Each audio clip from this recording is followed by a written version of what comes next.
Name of the module: Child Psychiatry. Question number 1.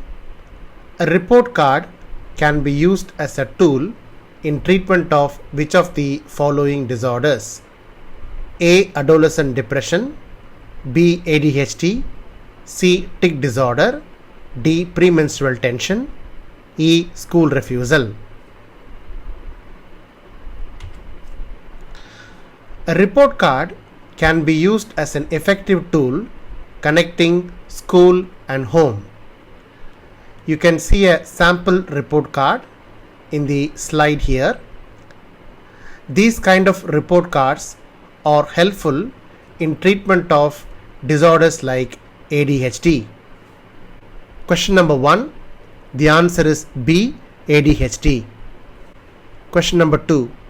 In child psychiatry, shaping refers to A. Reinforcing positive behavior and ignoring negative behavior, B. Punishing negative behavior and praising positive behavior, C. Neither reinforcing nor punishing observed behaviors, D. Gradual reinforcement of behaviors approximating desired outcome, E. Differential reinforcement of behaviors other than the desired outcome. Now let's look at the definition of shaping. Shaping is a form of operant conditioning wherein a desirable behavior pattern is learnt by the successive reinforcement of behaviors close to the desired one. This is used in training animals in circus. For example, let's see how shaping works in terms of training a dog in circus. First, the dog runs towards the wheel but doesn't jump, then it gets a bone. Then next stage, the dog runs and makes a jump close to the wheel, it gets a bone. Third stage, the dog runs and jumps through the wheel, it gets a bone. Then the next stage, the dog runs and jumps through the wheel on fire, then it gets a bone. Finally, it goes to the circus on show. This is how behavior is shaped. One common example seen in children is shaping is also used for children to learn to write. For example, they hold a pencil, then they get a small reward. The next step is they scribble something on a paper and then they get a reward. The third step is they write something like a letter and then they get a reward. And final step is they write proper letters and finally they get a reward. So this is how shaping is done in children in order for them to learn to write. So if you look at the options for question number 2, D is the correct answer. Shaping refers to gradual reinforcement of behaviors approximating desired outcome. Question number 3. Which of the following is true with respect to enuresis? A. More common in girls than boys. B. Cannot occur as a psychiatric complication. C. Always accompanied by encopresis. D. Cannot be diagnosed without anatomical scan of urinary tract. E. It may run in families. Let's look at some of the important points about nocturnal enuresis. Enuresis refers to repeated voiding of urine into a child's clothes or bed. The voiding may be involuntary or intentional. A child must exhibit a developmental or chronological age of at least 5 years. In terms of prevalence, it is seen in 2 to 5% of children and more commonly in boys. Organic causes should be ruled out before making a diagnosis of nocturnal enuresis. Taking a clear history is very important. Another feature of nocturnal enuresis is it often runs in families. Enuresis can also occur secondary to stressful life events occurring in the child or some emotional disturbances to the child. If you look at the options, A. More common in girls than boys, that is false. It's 50% more common in boys. B, cannot occur as a psychiatric complication. That is also false. It can occur secondary to stressful life events or when there is some form of emotional disturbance in the child. C, always accompanied by encopresis. It's not always accompanied by encopresis. D, cannot be diagnosed without anatomical scan of urinary tract. It can be diagnosed if history is clearly suggestive. E, it may run in families. That is the correct option. Enuresis has got high familial association and it may run in families. So among the options given here, option number E is true with respect to enuresis. It may run in families. Question number 4. A 15-year-old boy has moderate depression and no suicidality. He is known to be a good academic performer and has a stable family support. The most suitable first-line treatment is A, CBT alone, B, CBT plus SSRIs, C, SSRIs alone, D, tricyclic antidepressants, E, methylphenidate. Let's look at the guidelines for treatment of depression in children and adolescents. For mild depression, cognitive behavioral therapy is indicated. If they have moderate depression without suicidality, again cognitive behavioral therapy is recommended as first line treatment. If they have moderate depression with suicidality, then cognitive behavioral therapy plus treatment with medications like SSRIs are recommended. If they have severe depression, again combination of cognitive behavioral therapy plus medications such as SSRIs are again recommended. If you look at the option, this child has got moderate depression but no suicidality. So in this situation, cognitive behavioral therapy alone is a suitable first line treatment. So answer for question number 4 is A, CBT alone. Number 5, which of the following childhood psychiatric disorder has the highest heritability factor? A, ADHD, B, school refusal, C, separation anxiety disorder, D, conduct disorder, E, oppositional defiant disorder. Let's look at the definition of heritability first. Heritability is the proportion that is genetic and not environmental out of the total variation of traits in a population. Heritability is high in disorders like attention deficit hyperactivity disorder and autism. So answer for question number 5 is A, ADHD, and the heritability factor is between 80 to 90% in ADHD. For school refusal, the heritability factor is less than 40%, and for conduct disorder, the heritability factor is around 50%. So answer for 5 is A, ADHD. It has got the highest heritability factor. Question number 6. Which of the following is not a typical feature of school refusal?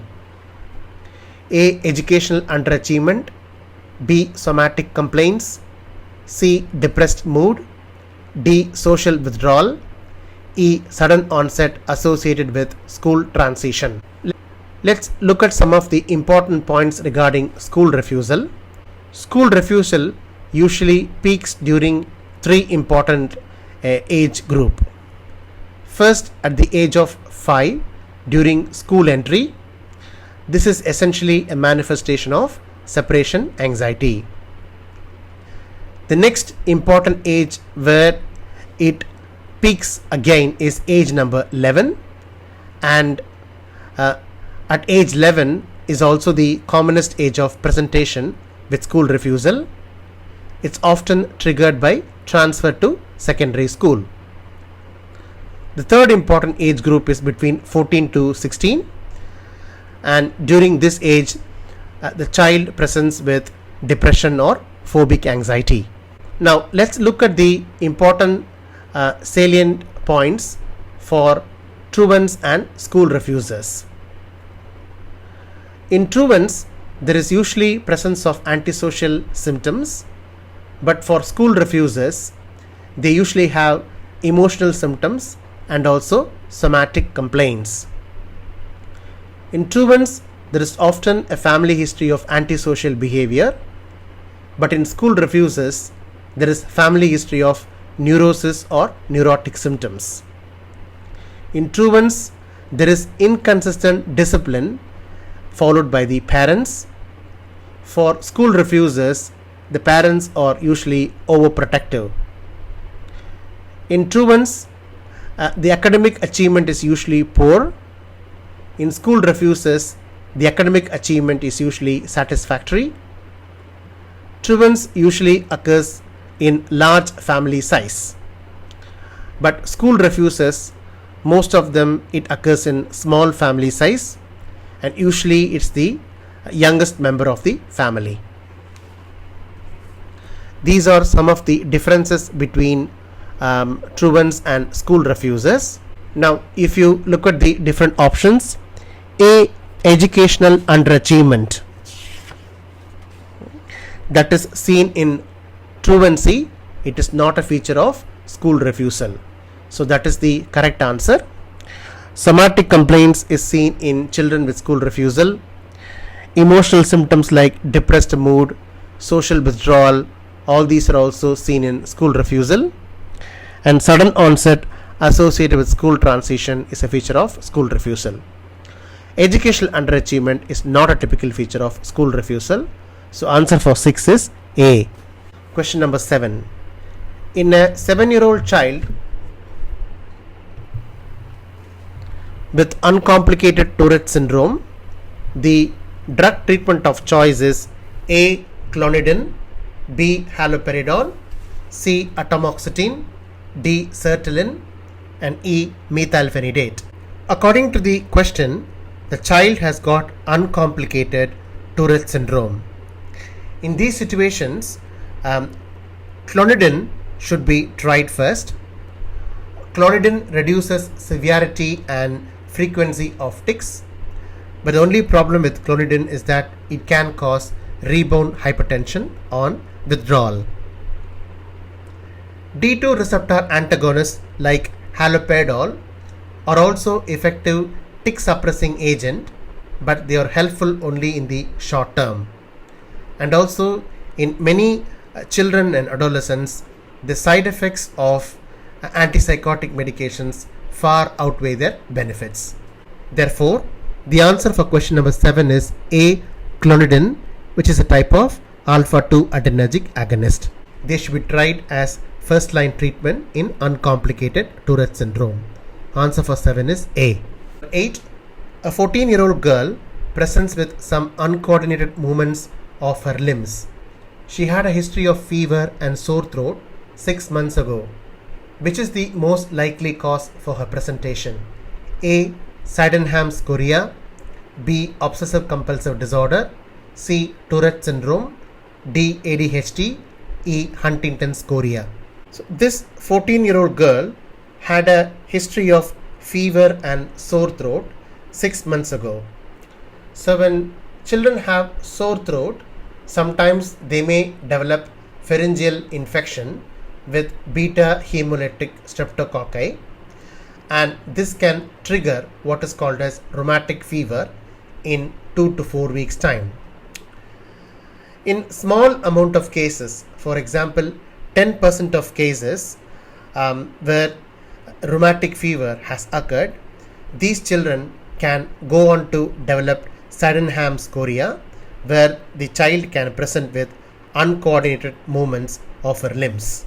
So if you look at the question, the child had fever and sore throat 6 months ago, and now they have uncoordinated movements of her limbs. So the most likely cause for her presentation is Sydenham's chorea. The answer for 8 is A. Number 9.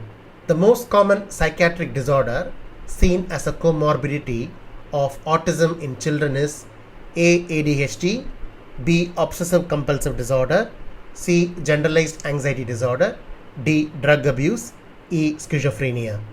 Let's look at this slide regarding autism comorbidity. The first common comorbid condition that can occur in children with autism is learning difficulties. The second common comorbid condition that can occur in children with autism is ADHD, which is attention deficit hyperactivity disorder. According to the question, they've asked for the most common psychiatric disorder. Learning disorders is not given as an option here. The second option that is available is ADHD. So answer for question number 9 is A, ADHD. Question number 10. The most common comorbidity seen in patients with Tourette syndrome is A, OCD, B, ADHD, C, autism, D, conduct disorder, and E, oppositional defiant disorder. In case of Tourette syndrome, these kind of children may have tics, they may have obsessional symptoms or full-blown obsessive compulsive disorder, they may have ADHD like symptoms, and they can also develop behavioral problems with poor impulse control. All these conditions can overlap in people with Tourette syndrome. If you look at the figures, 1/3 to 2/3 of children and adolescents have OCD symptoms. 1/3 of adults with Tourette syndrome have persistent OCD into adulthood. So among the options given, the most common comorbidity seen in patients with Tourette syndrome is obsessive compulsive disorder.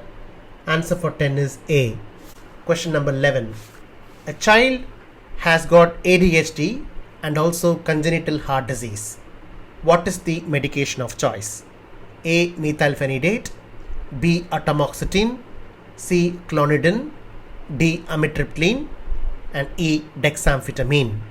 There are warnings from Food and Drug Administration that stimulants should be avoided in children with structural heart disease because sudden unexpected deaths have been reported in the past. Therefore, stimulants should be avoided in children with structural heart disease, that is congenital heart diseases.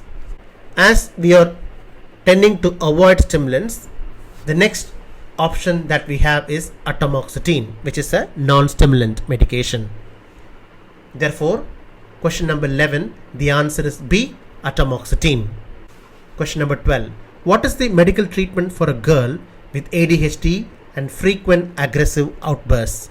A, pimolin, B, methylphenidate, C, clonidine, D, imipramine, and E, olanzapine. So, atypical antipsychotics like olanzapine is considered as the medical treatment which should be given for a girl or boy with ADHD and frequent aggressive outbursts. So answer for 12 is E. Question number 13. What is the most appropriate treatment for a teenager with obsessive compulsive disorder? A, fluoxetine, B, sertraline, C, paroxetine, D, mirtazapine, and E, venlafaxine. According to POTS study, POTS stands for Pediatric OCD Treatment Study. Sertraline is recommended as the drug treatment of choice for children and adolescents with obsessive compulsive disorder. There is evidence from POTS that optimal treatment includes combination of SSRI medication, which is sertraline, and also cognitive behavior therapy. Therefore, the answer for question number 13 is sertraline B. Question number 14. Which of the following is true about Tourette's disorder? A, antipsychotics are the first line treatment. B, diagnosed by having both motor and vocal tics for 12 months. C, diagnosed by having both motor and vocal tics for 6 months. D, mean age of onset is 12 years. E, females are more affected than males. Let's look at an important slide regarding Gilles-Dila-Tourette syndrome. In this condition, the person can present with both multiple motor and one or more vocal tics. The tics should be present for at least a year, that is minimum 12 months, causing significant distress and impaired function. Facial tics are often the initial symptoms in Tourette syndrome.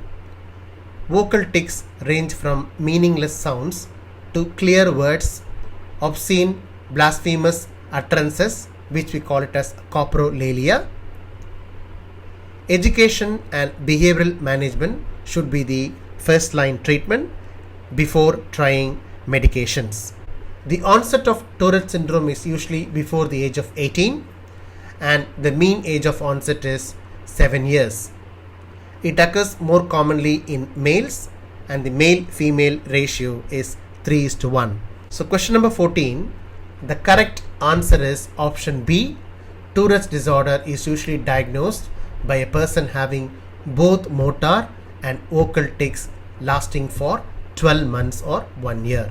So 14 answer is B. Antipsychotics are the first line treatment. That is false.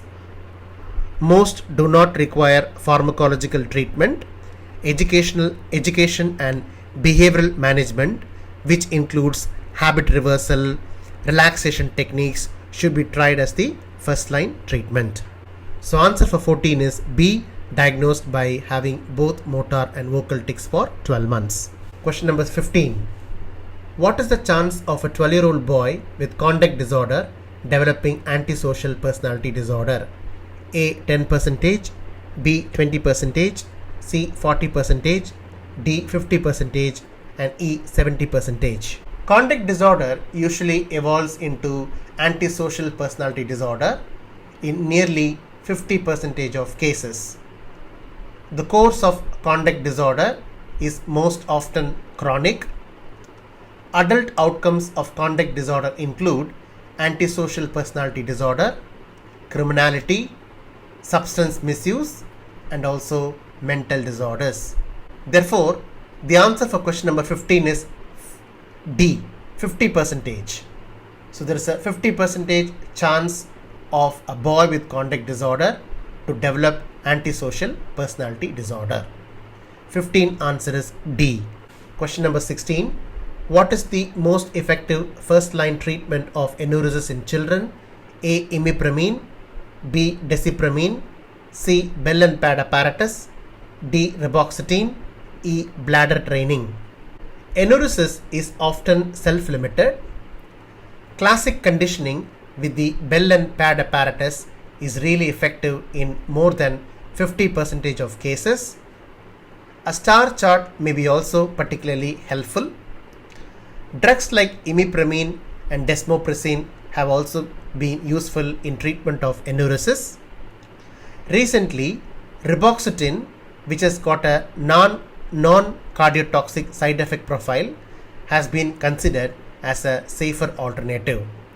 However, the Bell and pad apparatus is considered to be the most effective treatment of enuresis in children. In terms of Bell and pad apparatus, it's a special training pad which is placed on the bed under the child. So this is the pad which is placed under the child on the bed. The pad, when it is moistened with urine during the night time, closes an electrical circuit which rings a bell and turns on a light. Therefore, this awakens the child and the child stops the urination. Once the child learns to inhibit urination during sleep, the Bell and pad apparatus is slowly removed. So this is considered as one of the most effective first line treatment of enuresis in children. The answer for question number 16 is C, Bell and pad apparatus. Number 17. A pregnant woman has a 5-year-old son who has been observed with childhood autism. She is keen to know how likely it is for her unborn child also to have the same condition.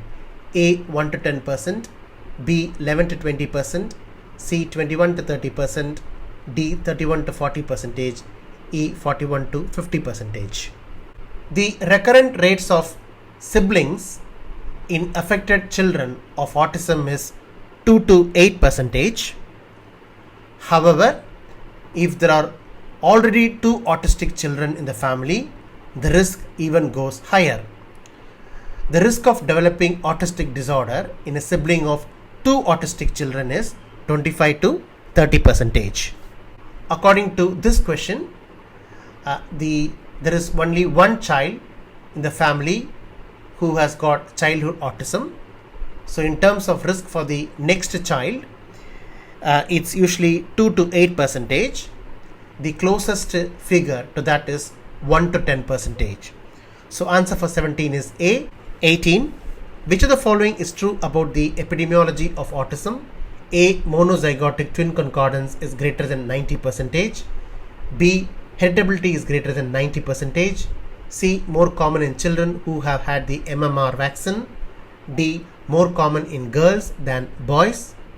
E. More common in parents of higher socioeconomical status.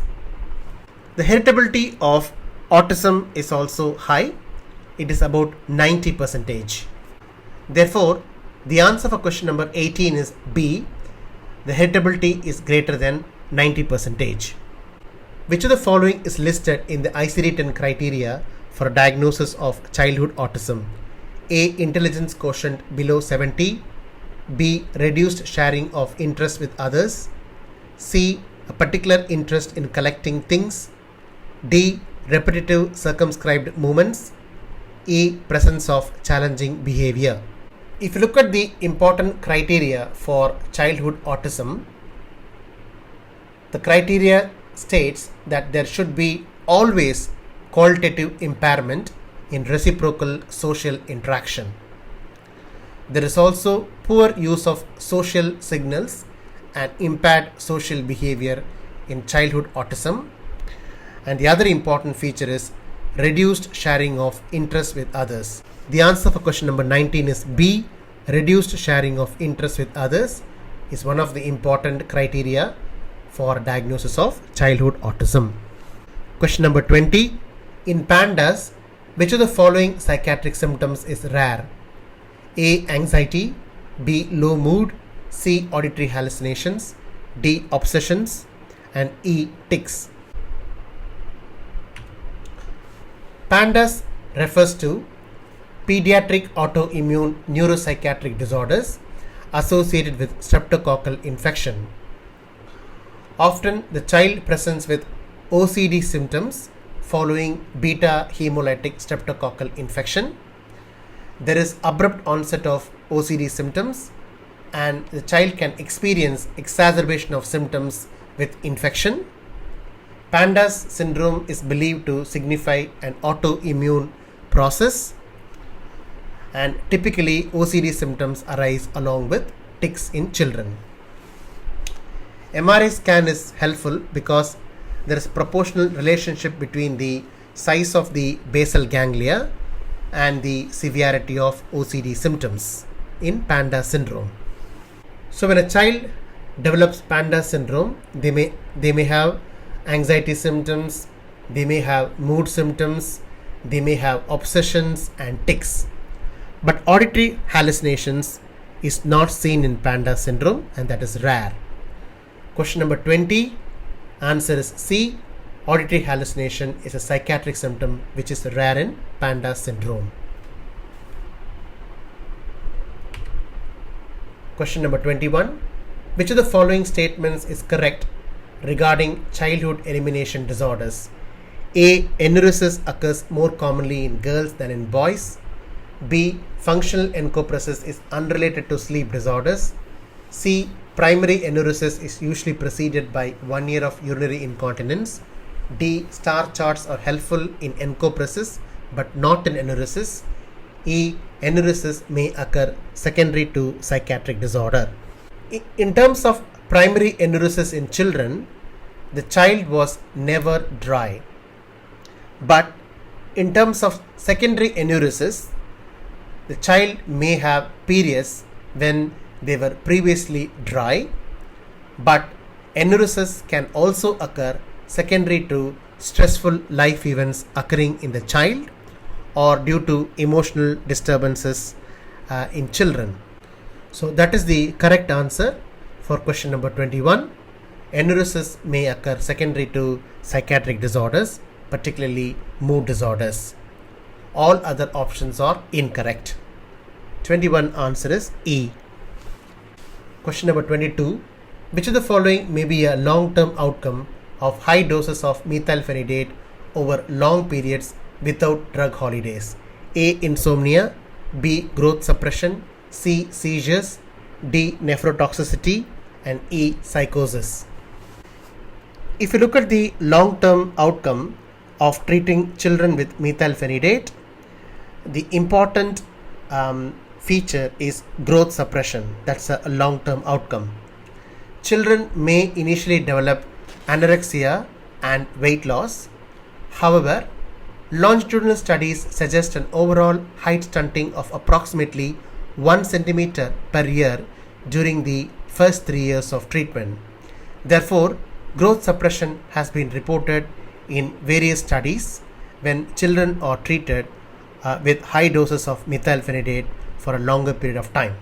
Therefore, the answer for question number 22 is B. Growth suppression. Question number 23. What is the medication of choice for an 8-year-old child with ADHD and stimulant-induced tics? A. Noradrenaline reuptake inhibitor, B. Antipsychotic, C. Beta blocker, D. Dexamphetamine, E. Methylphenidate. Let's look at the drug of choice for children who have ADHD with stimulant-induced tics. If it was the case, the best drug to use would be atomoxetine. Atomoxetine is a noradrenaline reuptake inhibitor. Therefore, the answer for question number 23 is A. Noradrenaline reuptake inhibitor, which is atomoxetine. Question number 24. What treatment is not indicated for a child with hyperkinetic disorder? Hyperkinetic disorder is another name for ADHD. A. Pimolin, B. Imipramine, C. Methylphenidate, D. Atomoxetine, and E. Clonidine. With Pimolin, reports of hepatic dysfunction ranging from asymptomatic reversible increases in liver enzymes to hepatitis, jaundice, and fatal hepatic failure has been reported. Therefore, it is not now used for treatment of ADHD at all. Question number 24, answer is A. Pimolin. It is not indicated for a child with hyperkinetic disorder. Question number 25. A 12-year-old is brought to you due to recurrent shoplifting. He is most likely to have which of the following diagnosable psychiatric conditions? A. Conduct disorder, B. Depression, C. Oppositional defiant disorder, D. Hyperkinetic disorder, E. Kleptomania. Now, in terms of children who have conduct disorder, there is serious violation of societal norms and rights of others, leading to antisocial behavior. In terms of recurrent shoplifting, there is violation of societal norm and also it's antisocial behavior. So question number 25 answer is A. Conduct disorder. 26. Which of the following should be used as a first choice treatment in children and adolescents with acute mania or mixed episodes? A. Sodium valproate, B. Lithium, C. Carbamazepine, D. Lamotrigine, E. Olanzapine. Olanzapine is a drug which has got both anti-manic effect and also mood stabilizing effect. There is greater short-term efficacy reported with olanzapine than other mood stabilizers in adolescent population. Therefore, olanzapine should be used as a first choice treatment in children and adolescents with acute mania or mixed episodes. Question number 26, answer is E. To be called as early onset schizophrenia, the age of onset of symptoms must be before A. 13, B. 15, C. 16, D. 18, E. 21. For early onset schizophrenia, the age of onset of symptoms is usually less than 18.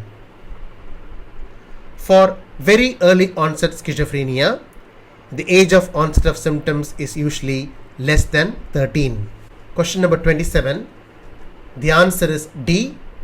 So this is early onset schizophrenia. So age of onset of symptoms must be before the age of 18. 27 answer is D. Question number 28. Early onset schizophrenia is associated with all of the following except A. Lower IQ, B. Increased social deficits in adulthood, C. Poorer long-term outcome, D. More cognitive deficits, E. Decreased negative symptoms. Early onset schizophrenia is usually characterized by negative symptoms that includes poor motivation, anhedonia, apathy, and asociality. If you look at the options, option E, decreased negative symptoms, is wrong because there is increased negative symptoms associated with early onset schizophrenia. So all other symptoms are associated with early onset schizophrenia. That includes lower IQ, increased social deficits in adulthood, and long-term outcome is poor in early onset schizophrenia, and they may also have more cognitive deficits. So the one which is not associated is decreased negative symptoms. So question number 28 answer is E, decreased negative symptoms.